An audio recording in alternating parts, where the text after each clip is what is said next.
ನಮಸ್ಕಾರ ಸ್ನೇಹಿತರೆ ನಟ ದರ್ಶನ್ ತೂಗುದೀಪ್ ಅವರ ಜಾಮೀನು ಅರ್ಜಿಗೆ ಸಂಬಂಧಿಸಿದ ವಿಚಾರಣೆ ಮುಂದಿನ ದಿನಗಳಲ್ಲಿ ನಡೆಯುವ ಸಾಧ್ಯತೆ ಇದೆ ಎಂಬ ಮಾಹಿತಿ ಸಾಮಾಜಿಕ ಜಾಲತಾಣಗಳಲ್ಲಿ ಹರಿದಾಡುತ್ತಿದೆ. ಕೆಲವು ವರದಿಗಳ ಪ್ರಕಾರ ವಿಚಾರಣೆಯನ್ನು ಮುಂದೂಡಲಾಗಿದ್ದು, ದರ್ಶನ್ ಪರ ವಕೀಲರು ಮನವಿಯ ಮೇರೆಗೆ ಹೊಸ ದಿನಾಂಕ ನಿಗದಿಯಾಗಬಹುದು ಎಂದು ಹೇಳಲಾಗುತ್ತಿದೆ. ಇದೇ ವೇಳೆ ವಿಚಾರಣೆಯ ನಂತರ ನ್ಯಾಯಾಲಯದ ತೀರ್ಪು ಯಾವ ರೀತಿಯಾಗಿರಬಹುದು ಎಂಬುದರ ಬಗ್ಗೆ ಅಭಿಮಾನಿಗಳಲ್ಲಿ ಕುತೂಹಲ ಹೆಚ್ಚಾಗಿದೆ.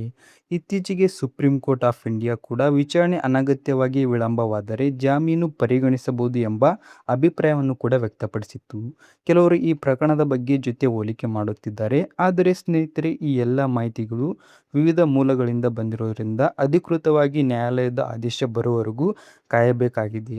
ಸ್ನೇಹಿತರೆ, ನಿಮಗೆ ಇದರ ಬಗ್ಗೆ ಏನು ಅನಿಸ್ತದೆ ಅಂತ ಕಮೆಂಟ್ ಮೂಲಕ ತಪ್ಪದೆ ತಿಳಿಸಿ. ಹಾಗೆ ನೀವು ಕೂಡ ದರ್ಶನ್ ಸರ್ ಅಭಿಮಾನಿಯಾಗಿದ್ದರೆ ಈ ವಿಡಿಯೋಗೆ ಲೈಕ್ ಮಾಡಿ, ಹಾಗೆ ನಮ್ಮ ಚಾನಲ್ನ ಸಬ್ಸ್ಕ್ರೈಬ್ ಮಾಡಿ.